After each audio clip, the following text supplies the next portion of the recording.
appreciated. You know, my motto is waking up America, one zombie at a time.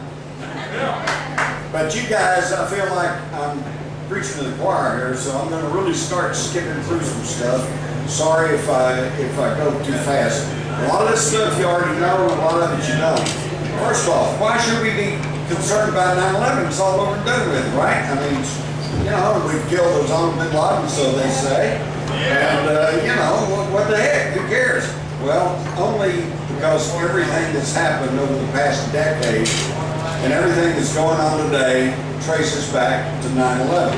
If 9/11 was phony, if it was a sham, then everything we've been operating under is a sham. Right. And I'm here to tell you, it's a sham. All right, well, I got a lot to say about Syria, but I'll wait a little bit. All right, let's move right along here. War in Afghanistan, there you go. Why are we going to Afghanistan? Get Osama bin Laden. Why did we go after Osama bin Laden? Because, hey, he was behind 9/11. That's what they told us. War in Iraq. We're just now finally kind of disengaging from Iraq after millions are killed. A lot of our guys, 5,000, 6,000 or whatever, you know, and there's a whole story there. But again, it comes back to 9/11. The least said about our curtailed liberties, the better, right? But what's going on now? I can't stand it. It's Obama says, I'm going to go and bomb the Nobel Peace Prize winner, by the way, who says, yeah, I'm going to go bomb Syria because I don't like what they're doing. You know, we go kill people who kill people because killing's bad. What? We want peace. And if you don't want peace, we'll bomb the hell out of you. Okay? And it's incredible, and yet we don't seem to remember anything. Doesn't anybody besides me remember light at the end of the tunnel in Vietnam? Doesn't anybody besides me remember the babies thrown from the incubators in Kuwait? Doesn't anybody besides me remember weapons of mass destruction? You know, come on, folks. George W. Bush couldn't get it right, but I can. Fool me once, shame on you. Fool me twice, shame on me for buying into this idiocy. And here we are. All right. And it all starts with 9/11. All right, first off, you realize the official, I mean, everybody claims I'm a, you know, if you read the Dallas Observer, you'll find out I'm a nut and a conspiracy theorist, right? Well, let me tell you something. The worst conspiracy theory I ever heard in my life is that 19 crazed Muslim hijackers hijacked 4 separate airliners using little bitty box cutters. And they flew them into these buildings, knocking down, you know, 2 and damaging the Pentagon, and then a 3rd building that wasn't even hit by airplanes, and bypassing and overcoming our $40 billion defense system, all under the control of a Muslim cleric using a laptop computer in a cave in Afghanistan. Now, that is the most ridiculous conspiracy theory I ever heard, but that's what we're expected to believe. First off, 7 of these named hijackers, as you all are probably well aware, turned up alive. It's not even the ones they named. And these were people, one of them I recall was a airline pilot from Saudi Arabia who said his passport was stolen while he was in a layover in Denver, Colorado, okay? So who are these guys? We don't know. Who knows? But we're told, and they're still on, even though these 7 have come forward with the support of the Saudi foreign minister and said, well, it wasn't us. Here I am. I'm still here and I'm still alive. The FBI still says those are the people. Okay, this I think is the tip-off. Abu Zabida was like in the summer of 2002 was caught in Pakistan, and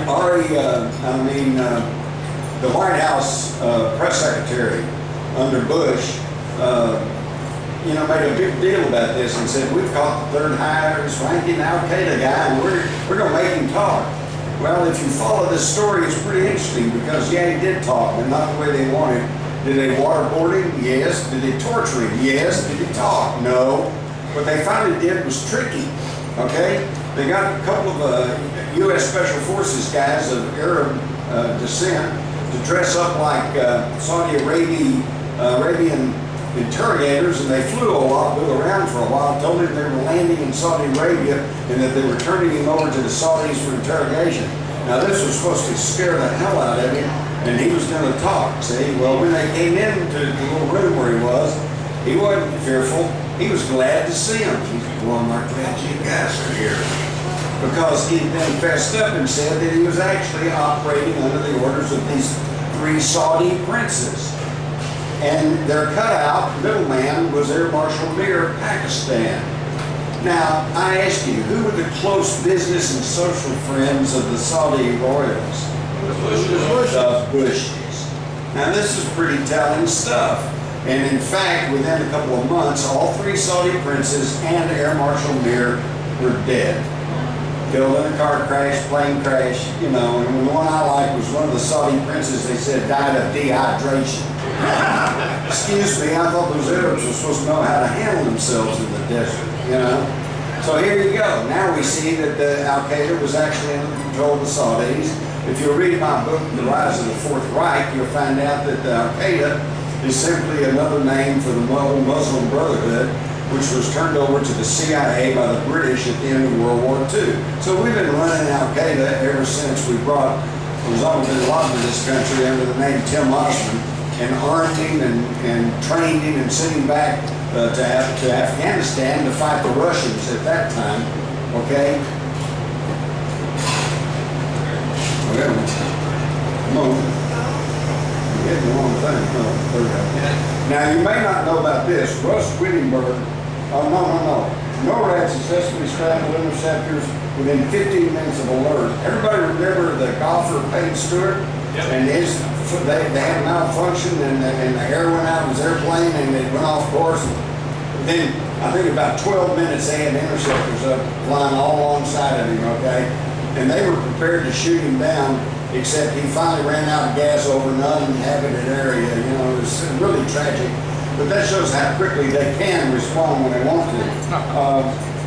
67 times between September 2000 and June 2001, yet on September the 11th, they failed to accomplish this practice test 4 times in one day. Now that should tell anybody there's something funky going on. Russ Whittenberg was a fighter pilot from Vietnam and then flew commercial airliners and actually flew a couple of the airplanes that they said were in use on 9/11. He said they exceeded their design specifications. What does that tell you? I'll tell you what it tells me. They were under computer remote control. Now this is something very, very important to understand. In 2001, nobody knew about Global Hawk except me. In the summer of 2001, a Boeing 737 took off from Edwards Air Force Base, flew to Australia, flew 12 missions, and flew back and landed safely, all the while with no one on board. It was all under remote control. I knew this because in the 80s I was interviewing an airline pilot. He groused to me off camera. He said, you know, my job's just redundant. And I said, what do you mean? He said, well, I'm just there in case the computer fails, because the computer runs the airplane. Okay, so if you've ever had experience with a CB radio, if your signal is stronger than your CB radio, it steps on it or it overpowers it. And they can do this with airliners that are on computer wire control.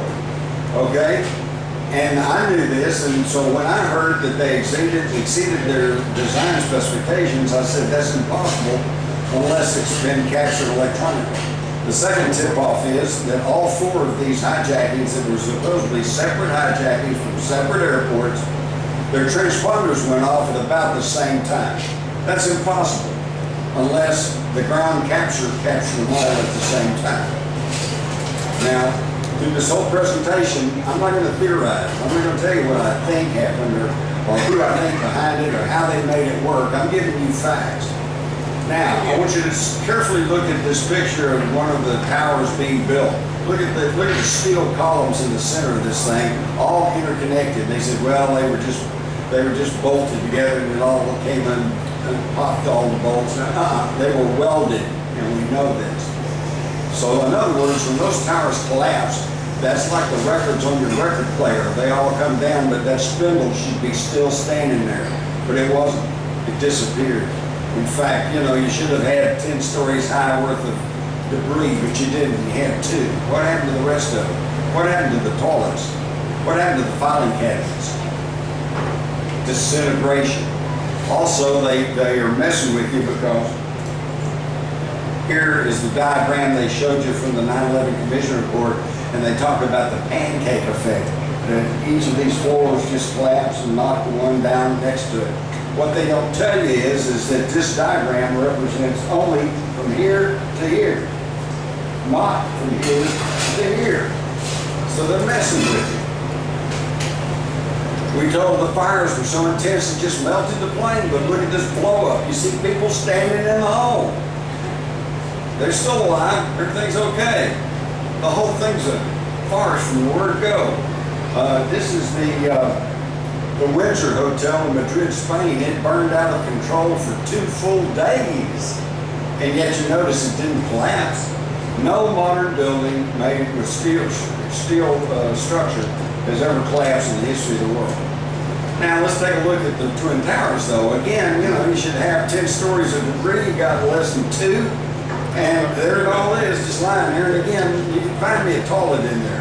And I guarantee you try to destroy a top toilet, you got to work ahead of it. All right, now this is looking at Building 7 from the debris of the World Trade Center. And World Trade Center 7, as I'm sure you all are aware, that's the linchpin, that's the smoking gun. This 47 stories houses the offices of the Security Exchange Commission, which has now admitted that, oh, so gee, terrible, they lost all of their prosecution files for Enron, World.com. And by the way, I understand that even the prosecution records against Prescott Bush dating back to World War II, when in November of 1942 he was prosecuted by the federal government for being nothing but a financial frontman for Hitler and the Nazis. Oh, look, it just kind of toppled down. Okay, yeah. Right, well, it, you know, had a fire or two, and it just fell down. You know, we all know that. Y'all know all this. How ridiculous. And you know about Larry Silverstein. He said, let's pull it.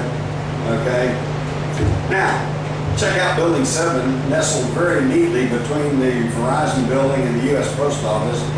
And look, no significant damage to these two buildings. It just imploded and went right down on itself. And look how the walls are all caving in like that. That's an implosion, okay? And of course you know about BBC. They announced that Building 7 had collapsed 25 minutes before it did. And by the way, you may have missed this story here. Just this brings us right up to date. There's a fellow in England who refused to pay his television tax. Okay, it's like, so you're on cable or satellite, you have to pay the company, right? Well, over there they pay the government because they're on. So he refused to pay his TV tax. He said because the BBC had lied to him about 9/11. Well, they took him to court. And are you ready for this? The court, the judge looked at this clip of them announcing beforehand the building collapse and other evidence and ruled in his favor. Said, yes, the government lied to you. You don't have to pay your TV tax. All right. Now this is, what caused this giant hole in Building 6? All right. And by the way, you don't really see it, but under this huge hole is about a 50-foot deep crater. Something blew up in Building 6. All right. Blew up. That's not debris falling on the building. It would have piled up, right? And here, by the way, is a really neat picture because where you see the arrow, that's Building 6. Notice how it's blasted and black. It's already been hit with something. Something's devastated that building, and yet the South Tower, which collapsed first, is collapsing in the background, and the North Tower, which you can see right here, is still okay and standing. So what hit Building 6? The whole thing stinks to high heaven. And now you already know about this too, about all the debris, heavy steel girders thrown out hundreds of feet. And notice the pyroclastic cloud that appears with the explosion of the World Trade Centers. And notice the stuff going up. Excuse me. How do you get a building that's just collapsing, exploding upwards? Molten steel, you already know about that. You're gonna get molten steel with the building collapsing. And what scorched all these cars? They were in parking lots, blocks away, even out on the FDR freeway. Something scorched them. What flipped this car upside down? How does a building collapsing flip a car upside down? What knocked these parking meters over? They said there was about at least 8 of these, and this is over on Barclay Street, and they were all leaning over, and their faces are all burned and scorched. How does a building falling down cause that? And here's the clincher. What causes a steel girder to disintegrate in midair? This thing did not fall over, it disintegrated. Now I could tell you about a particle beam accelerator that they were trying to perfect at Brookhaven National Laboratory on Long Island, which is only about 25 miles away. Which, by the way, was the device that brought down the TW-800, but that's another story. Again, the pyroclastic cloud, and notice the similarity to a nuclear blast in the desert. But here's the clincher. I want to take a minute for this because as sad as it is to say, at the bottom line of 9/11 apparently was an insurance scam. The Port Authority of New York owned the World Trade Centers. They were sitting on Rockefeller land. The people in New York never were enamored of them. They called them the David and the Nelson. And they thought they broke up their wonderful skyline. So they never were happy with them, and they never were profitable. They were mostly empty on 9/11, whole floors with no tenants. All right? There is evidence that they had secret talks about what to do with this monstrosity because 30 years had gone by since they were built and they were beginning to deteriorate, okay? So the first plan was, well, let's just demolish them. But then they found out the city wouldn't give them a permit because they were half filled with asbestos. All right, so they can't turn them down. So then they did another secret study to see if they couldn't refurbish them. But you can imagine what it would cost to put scaffolding up 110 stories. So they went, that's not really going to work either. So I ask you, what does the mafia do if they got a building and they can't renovate it, they can't demolish it, they can't rent it? They torch it for the insurance, right? So just 2 months before 9/11, Silverstein Properties and Wakefield Properties takes a 99-year lease on the World Trade Center buildings for $3.2 billion. But they don't have to pay all that right away. In fact, all they did was pay down about $125 million. And I forget now whether that was like a down payment or maybe it was like a few payments in advance. So now they got $125 million in it. Silverstein, well, the first thing he does is he goes and hires a company called Securicom to provide security for the World Trade Center. Well, Securicom just happened to be a Bush-dominated company because the CEO was Wirt Walker III, as in George Herbert Walker Bush, close friends, and his younger brother, Marvin Bush, was a director. So now the Bushes have control over the security of the World Trade Center, as well as Dulles Airport and United Airlines. How can be? All right, the next thing Silverstein does is go and get insurance on the World Trade Centers. All right, and he demands and gets a clause that says they will pay out if there's a terrorist attack. Well, I defy you to go see if you can get State Farm to give you insurance on their house against a terrorist attack, okay? They don't do it because they can't qualify. But he got it. And here's the tip-off. He didn't go to State Farm, okay, or Liberty Mutual. No, these insurance companies were Alliance, the giant Nazi German insurance company, which during World War II indemnified concentration camps against damage by their inmates. And Swiss Re and a couple of those giant world-class insurance companies. Well, now we're talking about the Bilderbergs, right? We're talking about the royalty of Europe. Now at that level, you got to understand that's where the money was. All right, and then after getting all this set up, and after several weekends of drills and operations during the middle of the night when trucks were coming and going, God knows doing what, then all of a sudden we got 9/11. and the planes come in, the buildings go down, okay? And Silverstein goes to court and says, well, two planes hit two buildings, I want double indemnity. You know, he was trying to get $16 billion or something like that. Well, they argue around for about a year, and finally they said, okay, and he accepts $4.6 billion for a $125 million investment. Not bad. And to top it off, the Port Authority, I guess they felt sorry for him losing his investment. They refunded his $125 million. All right, that's a lot of money. But now please understand that he doesn't get to keep all that money. Silverstein doesn't. He had to split it with the mortgage holder. And the mortgage holder was Blackstone Group, who was headed by, I'm sure sheer coincidence, Peter G. Peterson, chairman of the Council on Foreign Relations. All right?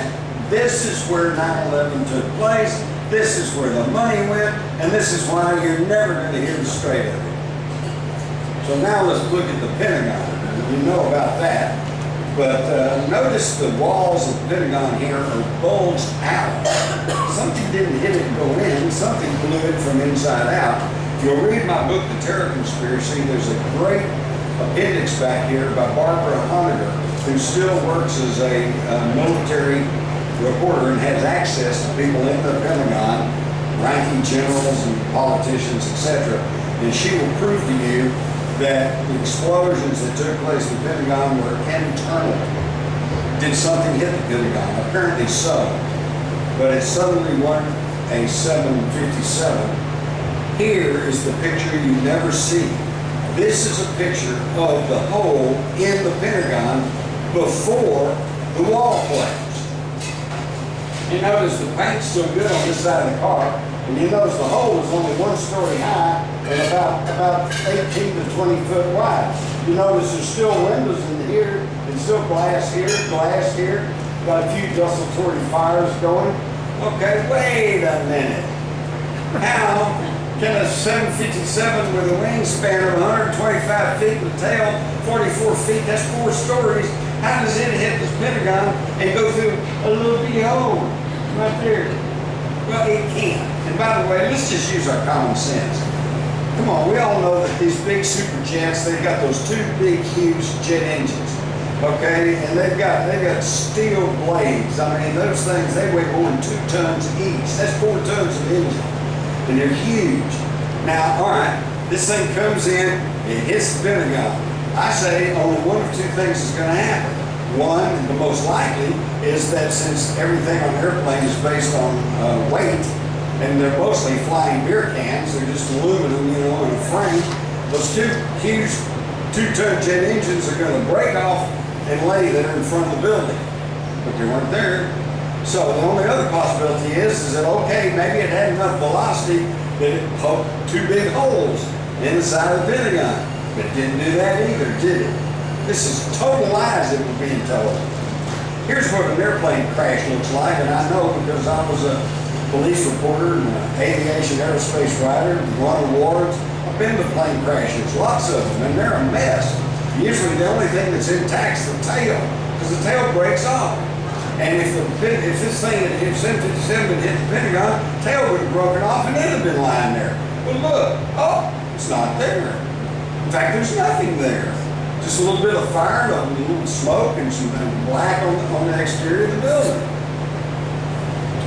We got this picture then. This is one of their screw-ups. If you'll think back, and of course our collective memory seems to be about 15 minutes, but if you'll think back, the initial report said the plane hit the ground and ricocheted into the building.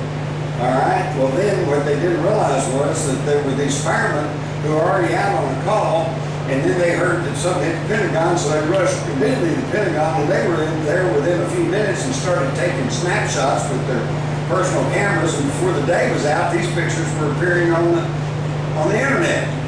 So, oops, look, there's nothing on the ground, and the grass is still green, everything's okay, it didn't hit the ground. So they actually had to change their story and say, oh, okay, it didn't ricochet in the building, it just came in real low, and and it punched a little bitty hole, and the wings folded up, and the tail's folded up, and there's like a torpedo, and it just wormed its way in there, and then blew up, and it was so hot, it just burned everything up. It burned up the plane, it burned up the engines, it burned up the jet, it burned up the titanium steel blades, it burned up the wheel assemblies.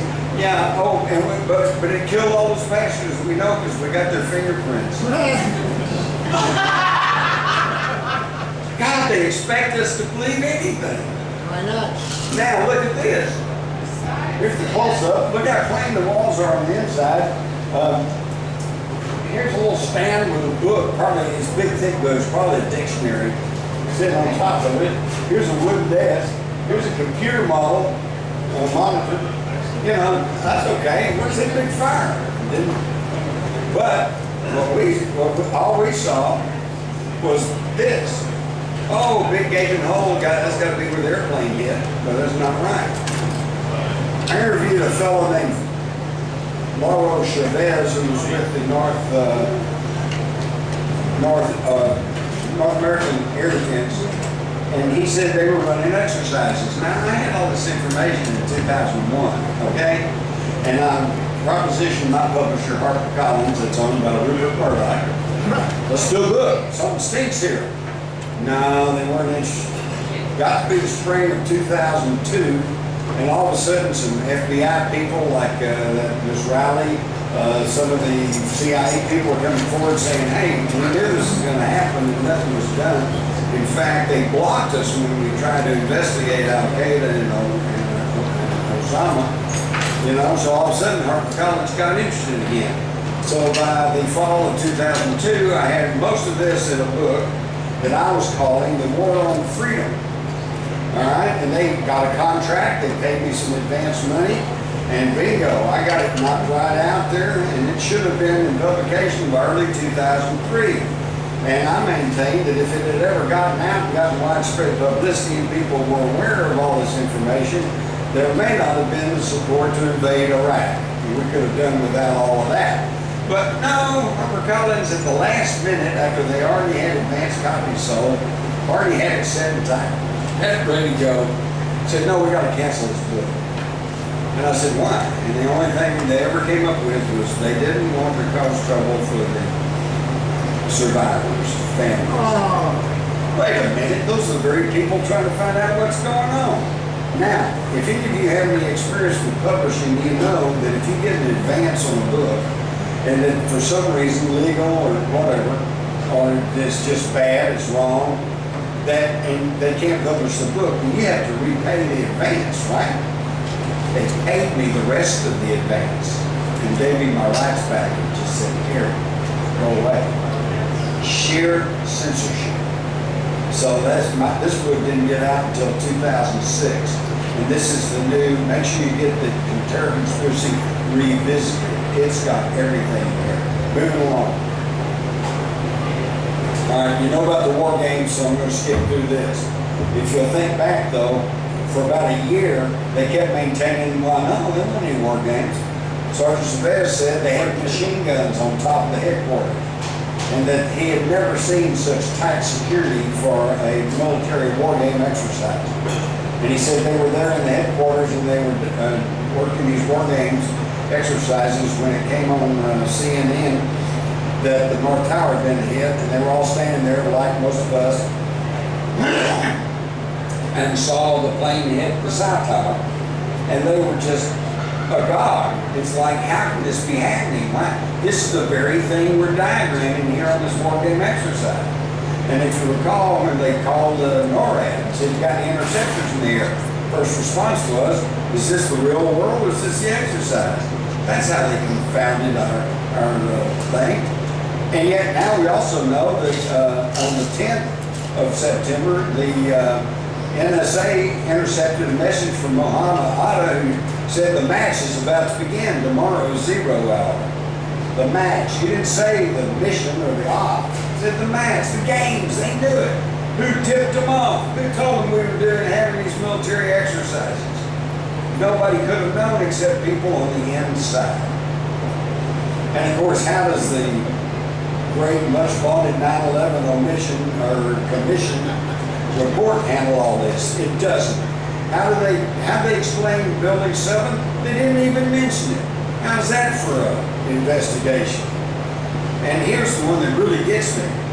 Originally, you know, the day after Pearl Harbor, Congress convened a panel to investigate what happened.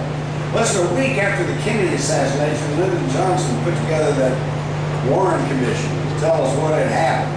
2 years went by and George W. Bush was still dragging his feet, except the survivors or their families, the victims' families, demanded that he do something.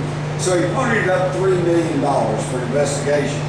Well, of course, to you and I, $3 million is a lot of money, but in Washington, that's pocket change. And even the commission said, we can't operate on $3 million. So by the end of it, he finally had spent $13 billion on this investigation of the worst terrorist attack in American history. In 2004, upon his re-election, according to the Republican National Committee, they spent $60 million on his inauguration festivities. So he'll party for $60 million, but he's only going to spend $13 to find out what happened to all those 3,000 Americans and put us in this war situation. You know, the war on terror. Well, what? If y'all ever thought about this, terror is not an enemy. Terror is a tactic, okay?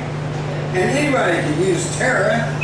This would be like the Japs bombed Pearl Harbor, so we declare war on naval aviation. So now we know all of this stuff. You know, who allowed the bin Ladens to fly? When all of us were, you know, in a no-fly zone. By the way, if you'll read my book, you'll find out that it was Osama bin Laden's older brother, Salim bin Laden, that put up the money to put George W. Bush in the oil business. Come on, there's so much you don't know. Now, all right, everybody listen up. If you miss anything, I want you to catch this next 2 bits, because this is what you need to go out and tell your neighbors. John Foreman, former Attorney General of New Jersey, okay? He is not a conspiracy guy. He's not a writer. He's not an author. He was the senior counsel to the official 9/11 Commission. And in 2009, he published a book called Ground Truth, and in there, he stated that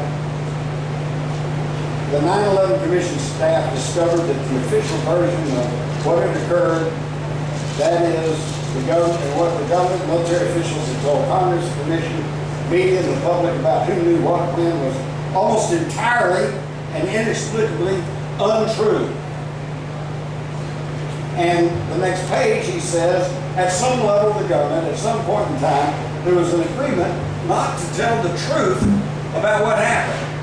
So when somebody says 9/11 truth, hey, what's the matter with you? Aren't you patriotic? Say, hey, the head of the chief lawyer of the 9/11 Commission said the story they gave us is untrue. What is unpatriotic about asking for the truth? All right?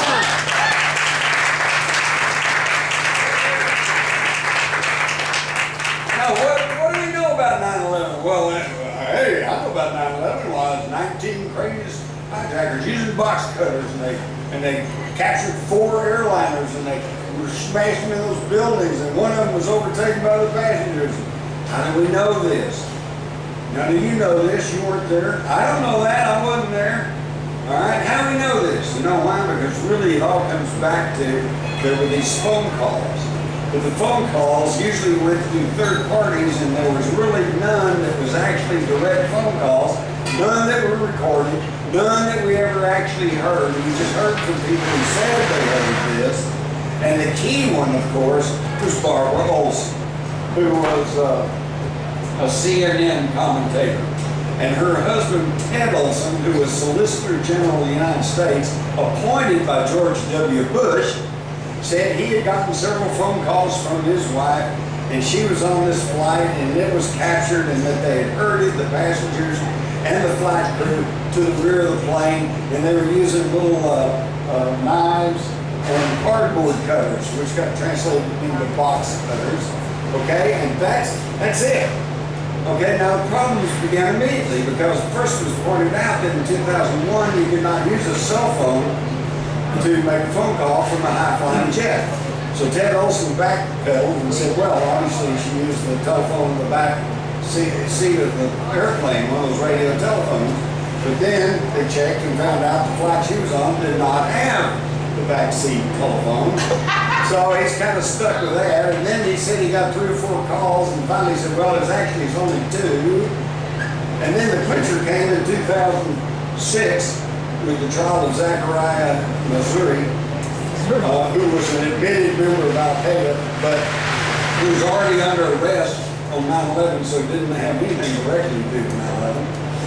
But the FBI came into court ready to prosecute him like mad, and as they're wont to do, they brought in all these details and all this evidence, including transcripts and the data for all the phone calls made that morning.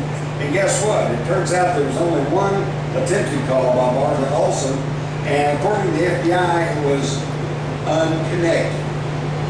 In other words, folks, there was no call from Barbara Olson. So everything you think you know, and everything your neighbors and your friends, and the other people in Dallas and North Texas and the United States, everything we think we know about 9/11 is just a total fraud, based on nothing.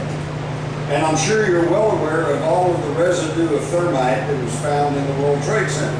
And that was widely publicized in Europe. It's a peer-reviewed scientific document, and yet here you don't even hear about it. Now, in 2008, we finally got to swap Bush's National Socialism, because that's what it was, with all the socialism going to the corporations, for Obama's Marxist socialism. What they pulled on us is the old used car salesman's trick. You want to go downtown, you're going to buy a bicycle, but you get hooked up to this used car salesman. He says, come on in. He says, hey, you like the green one? You know, or you like the red one? The red one, oh man, that's a chick magnet. You know, you get a date if you get that car, but now the green one, it gets better gas mileage. Which one do you really like? You go, well, I guess I really better go for the thing that saves gas. Yeah, the green one, here, come on in here, we'll sign the paper. You're walking off reasonably happy until you stop and think, wait a minute, I don't want to buy a car anyway, I wanted a bicycle. We don't want socialism, but we're getting it anyway. Because, hey, do you want the National Socialism or Marxist socialism? And if you go back and look, you'll find that the same people are behind all of the administration from 89 to 93, except for Dan Quayle, who can't spell Dakota, and James Baker and Louis Sullivan, Health and Human Services. Everyone was a member of the Council on Foreign Relations. The Clinton administration, everybody except William Perry, Council on Foreign Relations. And then we get another Republican administration, George W. Bush, Council on Foreign Relations. Yeah, but then we get Obama, right? So surely we get a change. No, look at his early administration, all Council on Foreign Relations. The hand puppets change, but the puppet masters remain the same. Are we a zombie nation? Yes, we are. So we better start figuring out what we're going to do about this, and I think I would be remiss in telling you all of this bad stuff without at least offering you some information on, okay, what are we going to do about all this? All right? Well, here's what we do. First, we got to either audit or abolish the Federal Reserve System.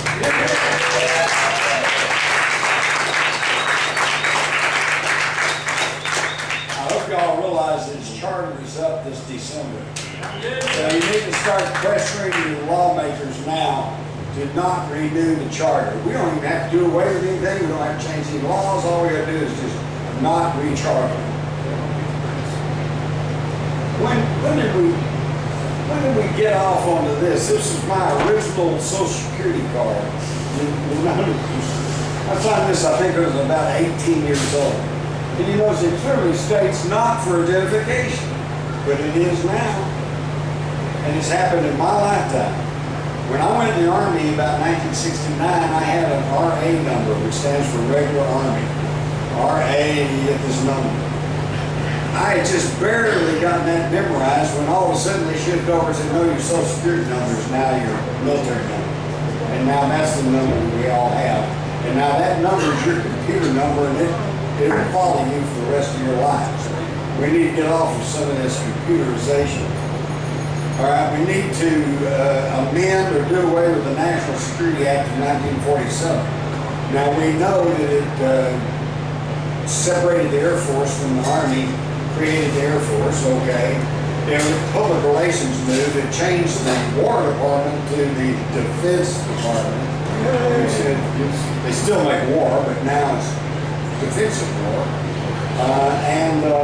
We know that it created the CIA, but what a lot of people don't understand is it also created the National Security Council. Now, if you'll think back, every time we're about to get some steak somewhere, it's the National Security Council has approved this or okayed this. Can anybody even name me who is the National Security Council? You don't even know, do you?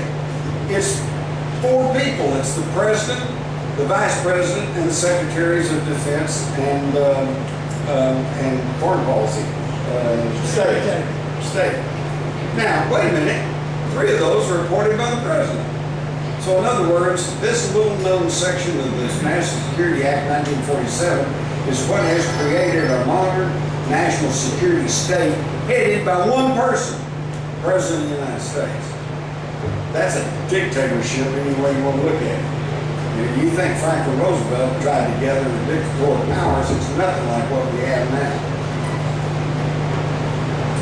We need to see that there are no intelligence. If you served in intelligence, you can get a nice pension and a nice medal, but you should not be able to run for political office because their whole life, their whole profession has been spent in deceit and doing dirty work, okay?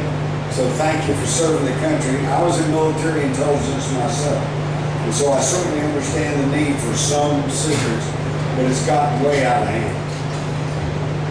Lobbyists, okay? Number 1, lobbyists should be proscribed from visiting congressmen except only certain prescribed hours. And there needs to be lobbyists for the people. In other words, when a lobbyist from Monsanto goes in to see your senator, there should be a lobbyist that goes in with him to counteract some of his statements and to question what he said.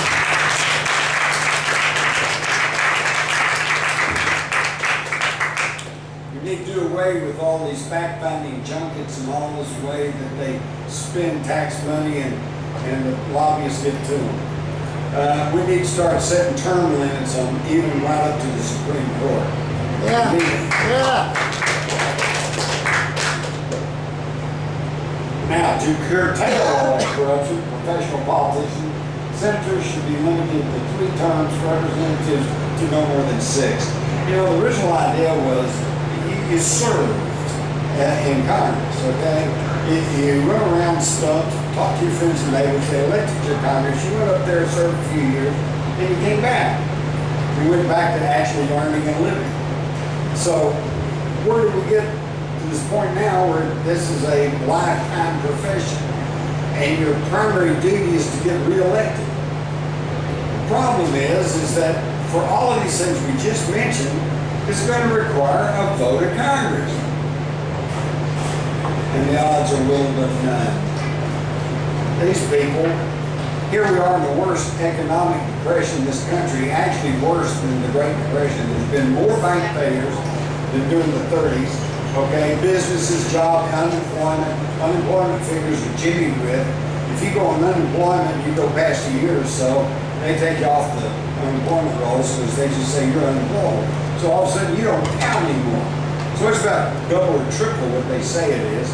And then in spite of this, Congress keeps giving themselves raises. Good God. All right, there is a solution. Vote them all out. All of them. All right? And I've heard it for years. I heard it with Lyndon Johnson even when he was a senator. Said, yeah, he's a crook, but he's our crook. And this is what happens all across America. Everybody I talk to traveling all across the country, they say, yeah, get rid of Congress. Oh, except our guy, because we got a new fire truck. We got a new highway over there, you know. Our guy's doing okay. Well, everybody goes down, votes for their guy, and we're right back where we started from. In fact, I think it was Albert Einstein who said that the definition of stupidity is of doing the same experiment over and over again and expecting a different result. Well, we keep voting.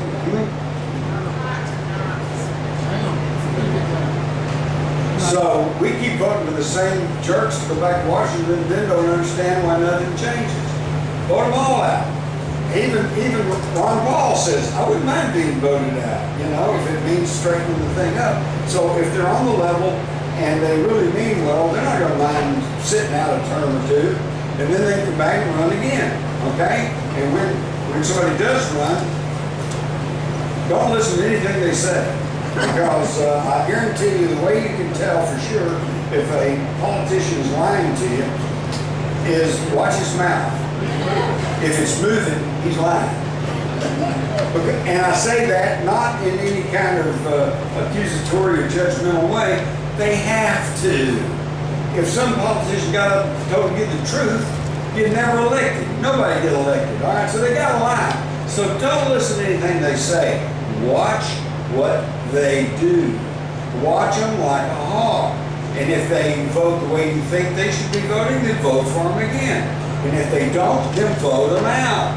And folks, that's not a radical idea. It's supposed to work, but it's not. We need to go back and bring patriotism back to the schools. It didn't hurt us to salute the flag, all right?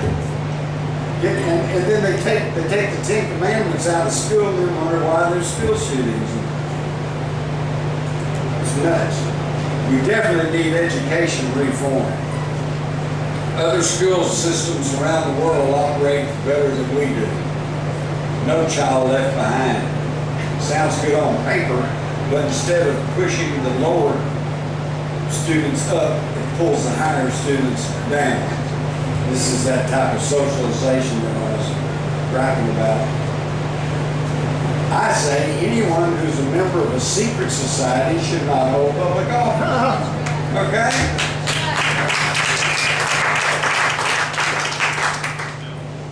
Do away with the Patriot Act. Genius legislation ever. And as has been admitted and documented, nobody even read it. And they're still doing this. Chelsea Rand Paul the other day, a 666-page bill. They gave it to them that morning and said we're going to vote on it this afternoon. Hey, I'm a speed reader and I couldn't read 666 pages and at least understand what it said. I tried speed reading War and Peace one time. Read it 15 minutes. I think it was about Russia. You can't do it.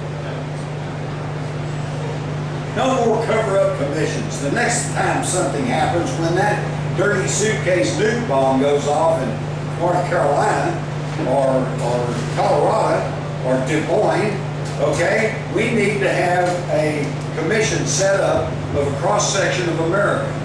We need to have a few police people, some academics, some students, some just plain people off the street from different sections of the country. Let them sit and look at all the evidence in the open with subpoena powers and figure out what happened so that we don't have another light at the end of the tunnel of Vietnam or another lousy Warren Commission that met behind closed doors or secret testimony, came out and then proclaimed a scenario that did not even jive with their own material in their 26 volumes. We need an oversight committee, and while we're there, not only on special crimes and special events and big tragedies, but just we need them overseeing the FDA, which is now in the pocket of Monsanto and the drug companies. We need them overseeing the drug FDA. We need them overseeing the DEA. California and Colorado have already legalized medical marijuana, and by the way, I understand Colorado now has seen traffic fatalities drop 47%. Is that because of smokable dope? You don't want to get out and drive anything, and if you do, it's you're watching what you're doing. I guarantee you, I've seen the studies. I'd rather be on the road with somebody high on pot than somebody drunk on alcohol.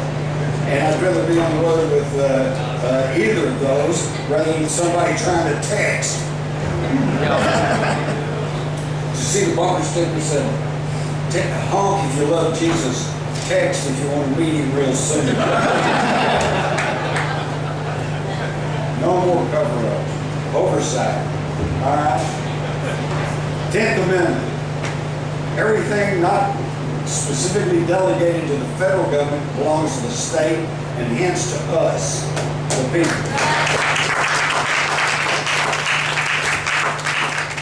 And what are the two obligations of the federal government? There's only two.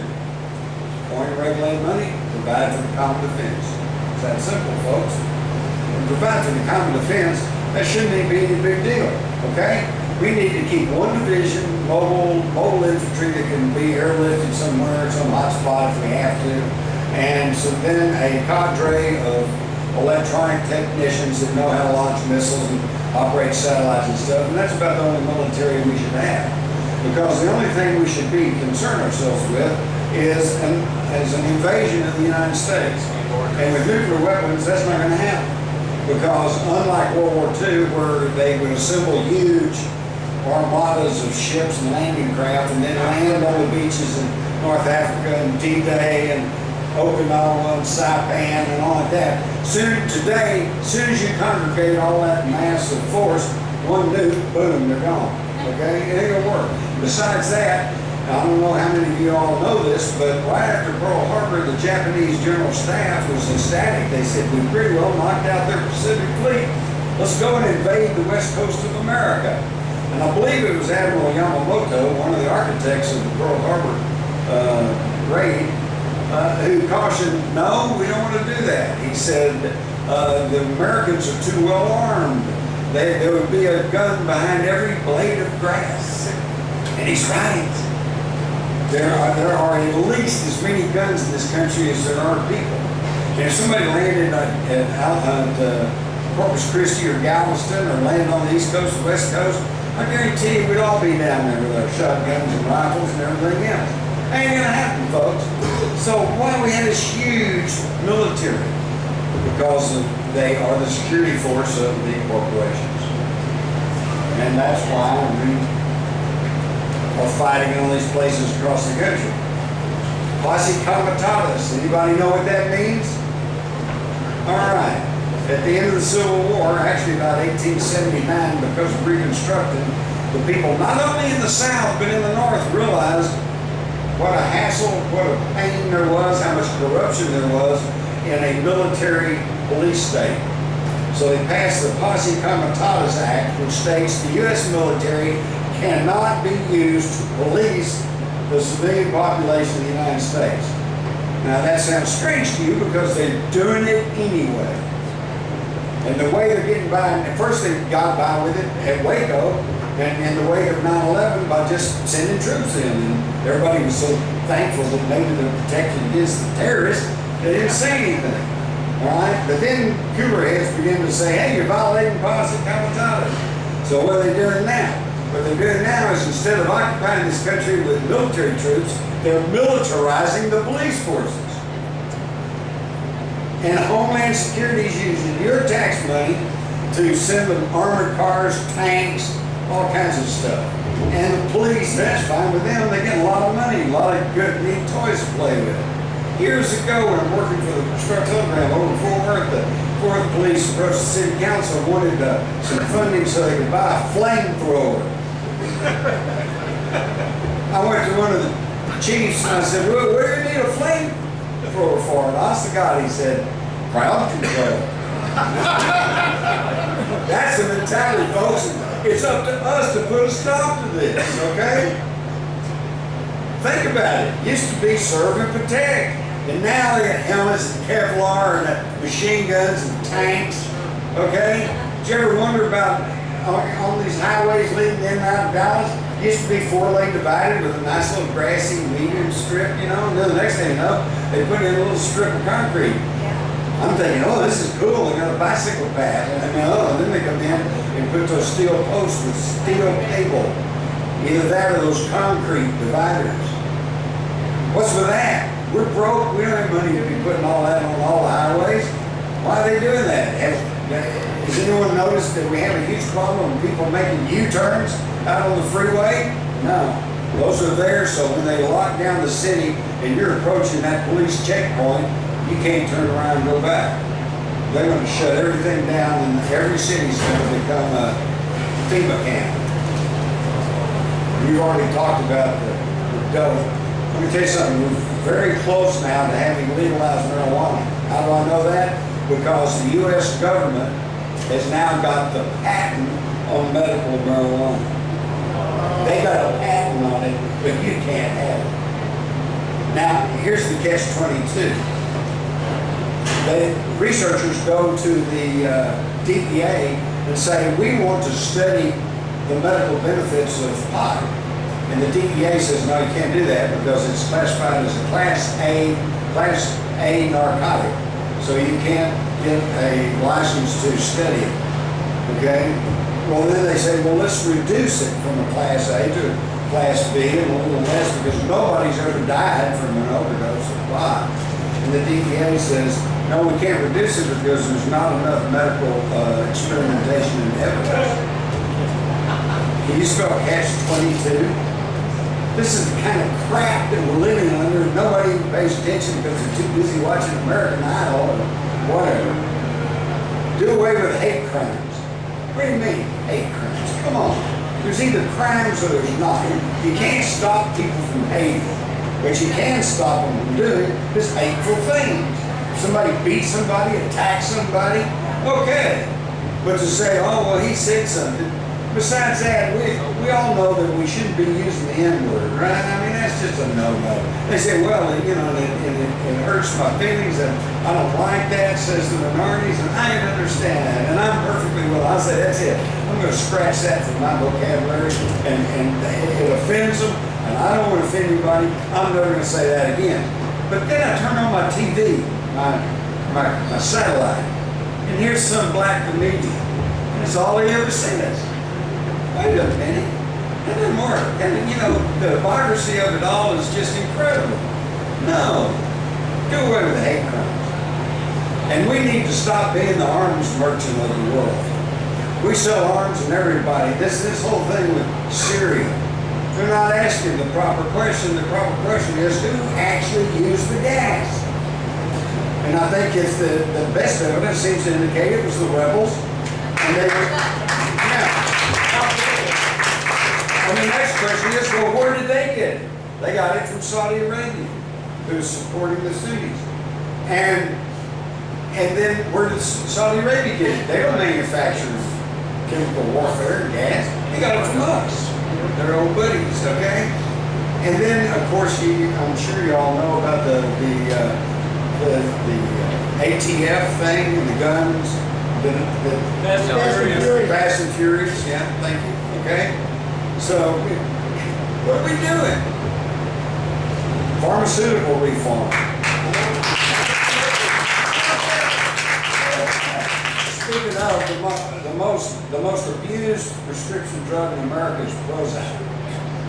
The major ingredient in Prozac is sodium fluoride. Sodium fluoride was not discovered, but the Nazis discovered sodium fluoride. If a little bit is put in the water, it will keep you pacified and dumbed down. So they put it in the water at the concentration camps. Well, don't laugh, because Dallas has put it in your water. Zombie Nation. That's right, zombied everybody out, okay? It's incredible. Now, by the way, the sarin gas that they're claiming that the Assad has used on the Syrians, primary ingredient is sodium fluoride. All right, so now wait a minute. If we're going to start bombing leaders who use sodium fluoride on their own citizens, I guess we're going to have to start with the White House. And we know that we need to stop Codex Amelia, which is, if you don't know about it, study up on it. I won't even go into that. But this is where eventually you're going to have to go to your doctor, pay for a doctor's visit to get a prescription to get some vitamins. And look what they're doing to us. Chemtrails, vaccines, GMO food, the fluoridation of the water. You know there's more than 100 microbiologists who all met untimely deaths. What do they know? Or what are they going to know when the pandemic hits? And here's the very people who can tell us what it is, where it came from, and what we need to do about it, but no, they're all been taken out. We better start waking up. Oh boy, the Obama healthcare plan, holy cow. I want to go to that, surely y'all are aware of that. All I'm going to say is it's like, you know, the government took over General Motors. So by telling you that you have to have the Obama's healthcare plan, and if you don't, you're going to be fined, that's like saying you have to buy a Chevrolet. If you don't buy one, we're going to fine you. Does that make any sense? Is that an American way to do things? Yeah. It should be. It should be. Here we go. Kill for peace. Now, we already talked Iraq too, you know. Now, here's what kills me is that, first off, Obama says, well, I'm exerting executive privileges and I say we're going to go bomb Iraq, and everybody's going, no, no, no. And the polls show anywhere from 65 to 95% of the public says no. And finally, I think he kind of got caught up a little bit, particularly because in England, they actually had a vote in the House of Commons and said, no, we're not going to do that, even though Tony Blair was pushing it, okay? So Obama then had to take a step back. He said, well, okay, I'm going to ask Congress for a resolution. Well, everybody goes, yeah. See, he's okay. He's asking for a resolution. But then what did he say? Then he said, if they vote against me, I reserve the right to go ahead and do it anyway. That sounds like a dictator to me. My motto is anything that's not voluntary is tyranny.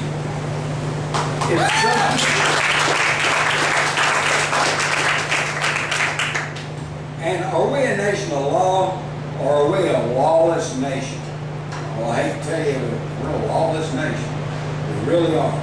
Because what is applied to some person on the street is not applied to people in power. The financial debacle of 2008, millions of people have lost millions and trillions of dollars. Many have lost their homes. And who has been put on trial? Who's been called on the carpet? Who's been fired? Who's been demoted? Who's gone to jail? Nobody but Bernie Madoff, and that was simply because he was ripping off the rip-off. So just remember, see, it's not fascism when we do it, but it is. Sometimes I think that we're in a position right now today, we're just in the same position as those Germans in 1938. Right. Everybody's going, yeah, we're the king of the world. We're going to make peace all over the world, you know. And a handful of people are going, wait a minute, these Nazis, I don't know, there's something funny here. We shouldn't be giving them all this power and they're doing this, but oh, no, you're just unpatriotic. It's all the same deal. In fact, history just rolls right around. Look, when Hitler took over in early 1933, Germany was a republic, the Weimar Republic, had a constitution, the whole thing, okay? Within a couple of months, the Reichstag, the parliament, caught fire. He blamed it on terrorists. Now it turns out the Nazis said it themselves. Okay, and then he ran through the Enabling Act, just like the Patriot Act, and called for gun confiscation and registration, called for detention centers, which quickly evolved into concentration camps, which consolidated the German police constabulary into what became the Gestapo. Does that sound familiar? Hello? Here we are in 9/11, okay? Patriot Act, Military Commissions Act, Homeland Security. We're just going through it all over again, and here we are shouting in the wilderness. But you can find out all you need to know from my book, The Terror Conspiracy, or The $1 Trillion Conspiracy, or Rule by Secrecy is another one I've got that will tell you what's going on, or The $1 Trillion Conspiracy, there's that one, and then I got a brand new one out called Our Occulted History, which will really raise your eyebrows. But folks, what it comes down to is we are in the struggle between light and darkness, because throughout history it's been pretty well established that light is knowledge and darkness is ignorance. We all live in a city here of a couple million people, and most of them are ignorant. Now that doesn't mean they're stupid. It just means they're ignorant. They don't have any idea of what's going on. So I challenge you to go out today and promise yourself that you're going to talk to at least one other person. everybody in this room was to tell one other person what you've learned here tonight, and those people go out and tell one other person, pretty soon we could be in the majority.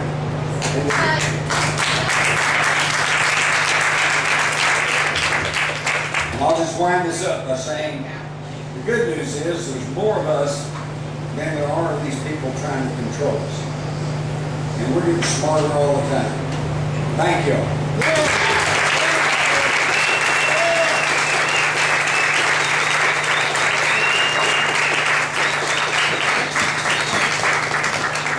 All right, I'll be happy to answer anything that I think I can. Yes, sir. I have two questions. Check. Hold on just a minute. We've got a microphone here. There was a documentary that I saw a while back. There was a documentary a while back that I saw where it talked about the police in New York City on 9/11. Because you were showing pictures of the building that had damage, but it wasn't related to the two towers that were hit. There was a report that the police, there was even on this one documentary, the police recordings talking about they found vans with explosives, moving vans with explosives in New York City. Talk about urban moving systems, talk about possible Saudi and Israeli involvement, such as the 9/11 dancing Israelis, the 9/11 art students. They showed up in the building where I worked at Louisville 4 months before 9/11, the Israeli art students. And so I know there's like a 54-page DEA report on it. If you Google DEA, Israeli art students, you'll find it. But just talk about those points. Okay, two things there, the Saudis and Israel. Okay, number one, the Saudi connection is pretty thick and pretty obvious. And if you remember when Congress first put together a coalition investigation of 9/11, they had an 18-page document on the Saudi influence, the Saudi connection, which was classified. They wouldn't even let us see it. And as far as I know, they still haven't publicized that. And the reason for that is quite simple, because of the tight political and social connections between the Saudi royals and the Bush family, which were invited over to Saudi Arabia in summer of 2001 as special honored guests. The other thing is Israel. Yes, most of you either have forgotten or never knew about the art student scandal. This was in the summer of 2002. 400 Israelis who were over here on student visas, supposedly to study art, were tossed out of this country and sent back to Israel because they had been spying on our military installations and all kinds of stuff here. Now I ask you, if it turned out that these 400 spies had been Pakistanis or Iraqis or Iranians, just think what our media would have done. But no, these were Israelis, so they just quietly got deported and sent home. What's really weird is, not weird, but this kind of ties it in, is that many of these Israeli spies were trailing Mohammed Atta and these people that they claim were in charge of 9/11. They were at the same bases, the same restaurants, they'd even gone to the same flight schools. So wait a minute, were the Israelis aware of what was going on? Were they aware that we were about to be attacked? I think so. Well then wait, they either told our leaders or they didn't tell our leaders. Which would it be? I'm thinking they told our leaders at the highest level. And they said, And this is the same thing, by the way, as Pearl Harbor. Some of you older folks, we've heard all our life the rumor that Roosevelt may have known in advance that Pearl Harbor was going to be attacked. But nobody's ever been able to prove that. And in fact, the biggest argument was that if he had known that, and if it had come up through channels, someone would have talked. Well, it didn't come up through channels. It came laterally. On November the 26th, according to the head of the German Gestapo, Heinz Müller, they intercepted a transatlantic telephone call about 1 in the morning from Winston Churchill to Franklin Roosevelt. He says, Franklin, I'm sorry to disturb you and wake you up, but I have news. And Roosevelt said, well, I know you wouldn't call unless it was important. He said, yes, the Japanese fleet has sailed. And Roosevelt says, yes, we know. We think it's heading to the Philippines. He said, no, Franklin, they're heading for Pearl Harbor. Okay? So Roosevelt said, well, this is monstrous. You know? He said, however, as he thinks about it more, he says, however, this can certainly fit in with our plans because he wanted to get America into the war. and America was isolationist. They didn't want to get in the war. So then he's going, it would certainly fit our plans if to pay the taxes. And so then he says, but wait a minute, if they come and inform me of this, I'm going to have to act. What can I do? And then again, thinking to himself, he says, well, I guess if I'm out of town, then, you know, I can't hear things. They can tell me something if I'm not there. So I went and checked, and sure enough, the days preceding Pearl Harbor, Roosevelt went to Hot Springs, Georgia, where he hung out and was out of town, out of pocket. So they knew. But that's just one facet. If you read my book, The Rise of the Fourth Reich, you'll see about 3 pages worth of documentation showing that Roosevelt and his chief of staff, George Marshall, they knew that Pearl Harbor was going to be attacked. They knew when, and they allowed it to happen to further their political goals, which was to get an angry and unified America into World War II. I'm not making any judgments here. Maybe that was necessary. I'm sure you could probably make an argument there. I'm simply pointing out that it's happened before. And so on 9/11, I think what we saw was the culmination of a neoconservative plan, which was articulated in September of 2000 with the Project for the New American Century, which said we need to place more military personnel in the Middle East, gain control over their oil supplies, and knock over the regimes of Saddam Hussein and Syria and Libya, and take control over this oil in the Middle East. And whoever authored that, though, was pretty prescient. They said, this is going to be a hard sell to the American public unless there is a catalyzing and catastrophic event like a new Pearl Harbor. Well, a year later, they got it. And by the way, when I was mentioning Bush's National Socialism, that is neoconservatism. That's just a cleaned up term for National Socialism. And in the German, the acronym for National Socialism is, of course, Nazi. And this is what we've been operating on. Any other questions? Yes, sir. You know who Kevin Ryan is. Oh, yeah. I've met you. Are you familiar with his recent activities? He's promoting a book, and I think it's very, very important and quite different. Do you know about his recent activities? I'm sorry, he's what? Do you know about his recent activities? Well, I'm not sure what you're... Well, he wrote a book called Another 19. He's on the radio promoting it, and it's naming names and almost legalistic evidence. Right. So, I think that we need to pay attention to all that. There needs to be a reinvestigation. It needs to be honest. well, Okay? Because there are names that can be given. thing is, this is an acceleration, an amplification of what we're doing. This takes to another level. I think it's real significant. I agree with you, but now you folks have got to go out and talk to the zombies, okay? They're having trouble enough thinking that there was another tower that came down. So, you know, if you go in there and start saying, all right, Bush this and Cheney that and Rumsfeld here and there, then you're just going to be, you know, you need to start simple. You need to start with Building 7. You need to start with, stuff they can understand. Now, for you guys tonight, I gave it that whole little deal there and gave you the whole nuts and bolts, and we could even go much deeper. Look at this, this 600 pages or whatever, and I'm not even there.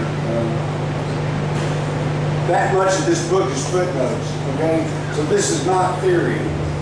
If you get hold of this book, you'll have all the information you need. I will tell you this, I met a lieutenant colonel who was in Saudi Arabia on 9/11, and they were all watching TV and they saw the planes hit the towers, and they're going, oh, holy crap. And they said, okay, this is war. So they said, the base commander immediately called an emergency meeting of all the staff, because they were going to go on a war footing. Everybody showed up right on time except their chief of intelligence, and she came dragging in late, just quiet as a sheep. And this guy said, I was ready to read her the riot act. And I said, don't you understand we're under attack? It's a war situation. Why are you running late? She said, she was one of 3 people that had access to the super secret code machine. She said, because I was just overwhelmed. Says, Cheney has ordered a shoot down of U.S. American commercial airline. So he said when he got back to the United States and started hearing the story about Let's Roll, he's going, what's that? And they said, well, you know, and told him the official tale about how the passengers had overcome them and everything. He knew it wasn't right. He knew there was another story. People know this stuff all over the place. People like this guy, this colonel. People like Laura Chavez. People everywhere. The problem is you're not going to see this in the mass media because it's all, everything you see in here is controlled by one of 5 multinational corporations with interlocking ownerships and directorships. A handful of people control everything you see in here. That's why it's so incumbent upon you all to get out there and start talking to people and try to educate people on what's going on, or we're just going to lose this country. Any other questions? Yeah, Albert. It's my understanding, I don't speak Russian, but I have read that Homeland Security translated into Russian is 3 words which begin with KGB. In addition to that, Homeland Security is the same term that Hitler used, Heimatsicherheit. I mean, it sounds like it's the same people over and over again writing the same legislation. Have you read my book, Rise of the Fourth Reich? Yes. You'll find it is the same people.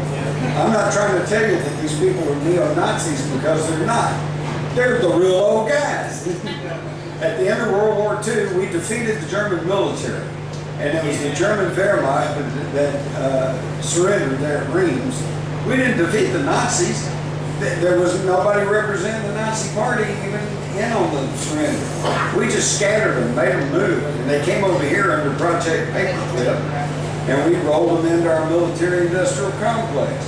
And unfortunately, in picking up their technology, like jet fighters and nuclear weapons and all kinds of things, we were picking up their philosophy, and that's why they're turning this once free republic into a police state under Homeland Security. Come on. Okay, is that it? Yes. Commissioner, I said to the authorization,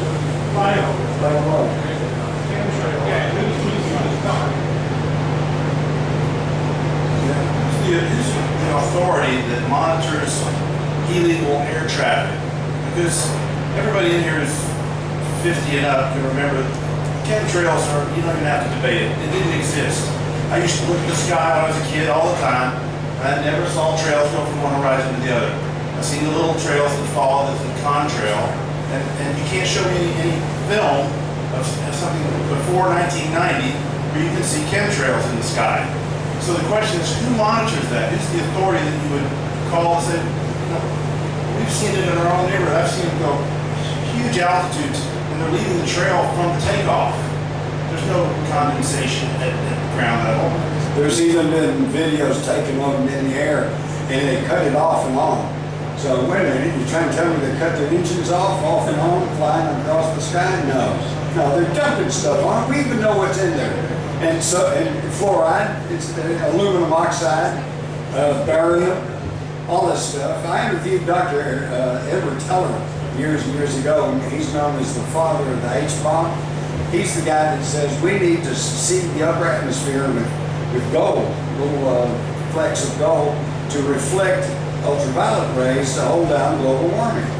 Well, this is basically what they're doing, except gold would be pretty expensive, so they're using other heavy, good conductive metals like barium and aluminum oxide. But what it's doing is it's causing a health problem. You go talk to any doctor, you talk to any pharmacist, you're going to find out that respiratory problems are going through the roof. And that's because we're breathing this crap. Okay? And about 2 years ago, John Hogan, Obama's science czar, actually tried to run up a trial balloon. He said, you know, we may have to seed the upper atmosphere with heavy metals and particulates and pollutants to hold down global warming. And of course, the environmental people, the health people, just went nuts. They said, you can't do that. It's going to cause a real health problem. And so they ran up their trial balloon. They showed there was a lot of public resistance to this. So now they're continuing to do it, but they don't tell you about it. I heard on Channel 8, by the way, about 5 or 6 years ago, at 5 o'clock on their early news show, the weather guy said, for you folks who are calling in asking about those crisscrossing trails in the sky. Said, I just wanted to tell you, you have nothing to worry about. The Air Force informs us that they are providing a shield to reflect ultraviolet rays. Okay? And then I just caught snatches. I went, holy cow, so I got ready to record that on the 10 o'clock news, and it was never on. It was never on again. They're just lying to you, right down the line. And even the Osama bin Laden assassination didn't happen. He's been dead since 2001. Bhutto tried to tell us that, and then she's assassinated. You know who else told us that? Madeleine Albright, a former Secretary of State.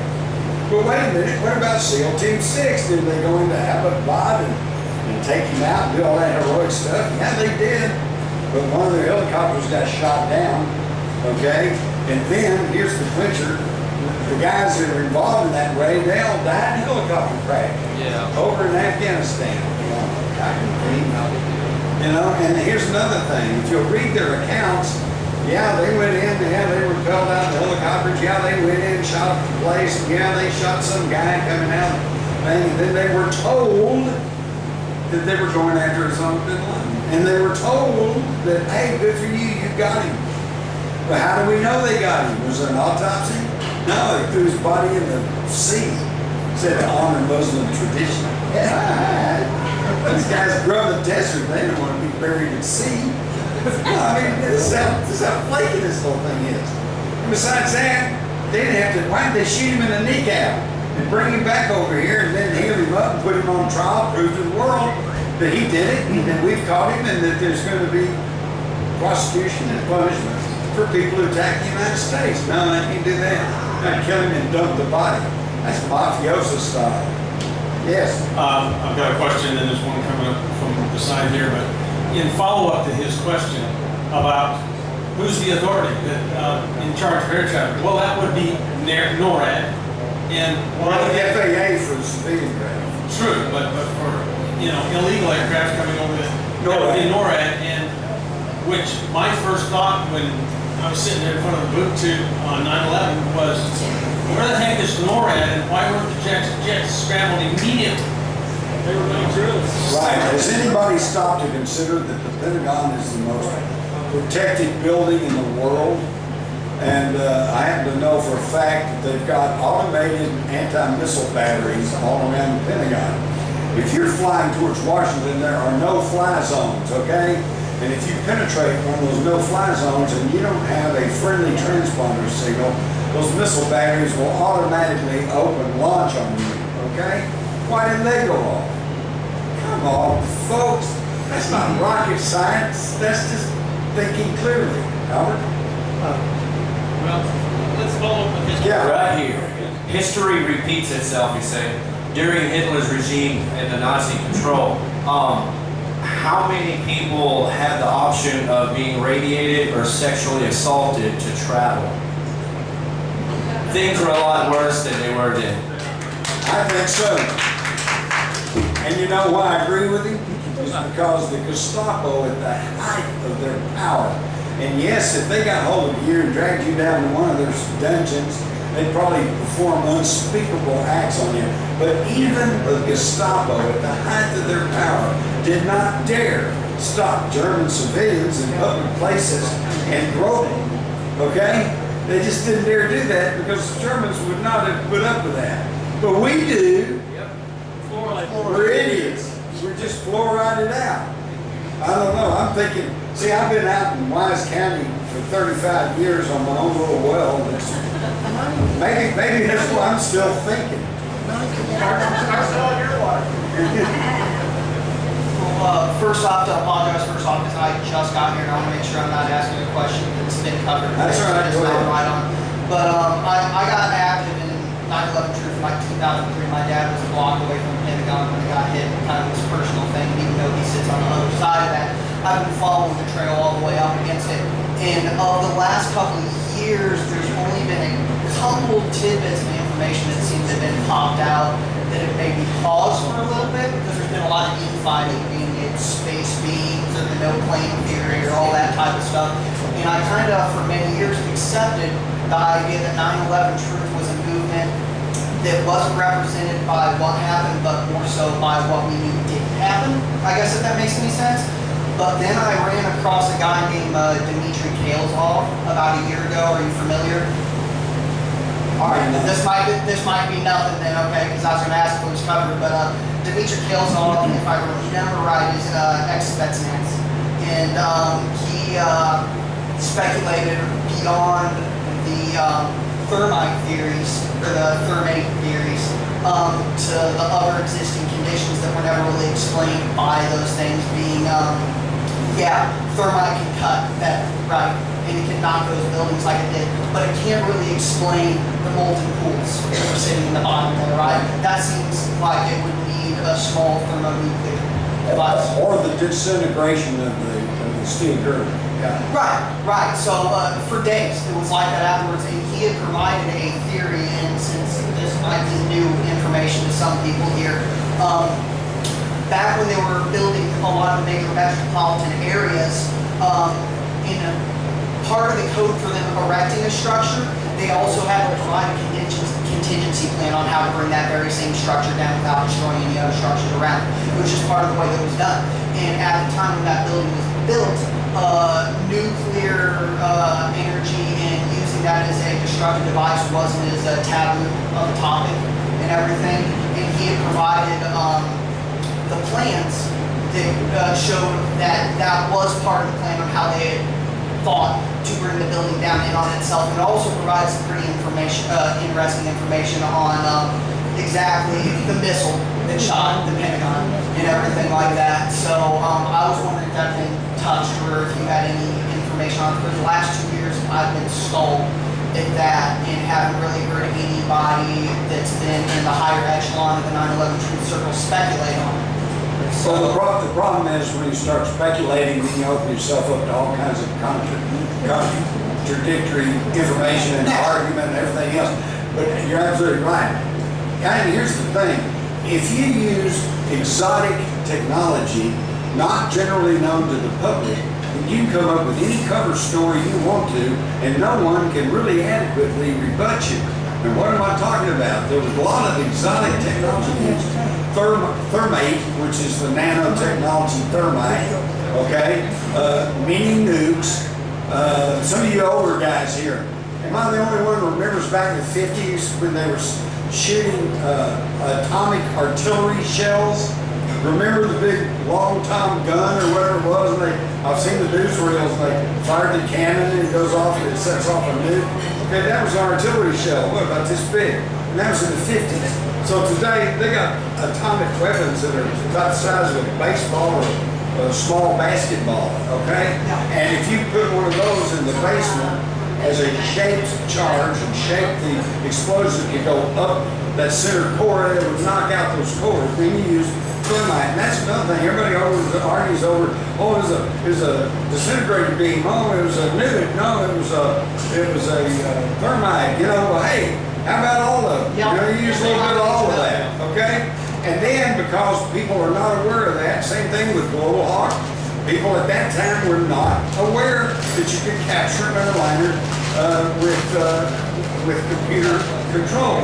The head of British Airways in early 2001 publicly stated that the days of hijacking were over. That they could now capture the onboard computer, override it, and land the plane safely, regardless of whether the flight crew or the hijackers wanted it. And I was aware of that until on 9/11 I went, well, bingo, Global Hawk, but nobody else knew about that. It was years. Today you go to the movies and they'll advertise for the Air Force and, hey, come join the Air Force. You can sit at a console at Fort Huachuca, Arizona, and you can bomb a village in Afghanistan with one of these drones, okay? We now know we have that technology, but we didn't know then. And back then, we did not have the technology to use a cell phone call from a high-flying airline. That was not until 2003 when they finally came up with a chip and made a big deal about it. Hey, we've got a chip now that allows you to make a phone call, okay? And yet, well, we forget about all this stuff.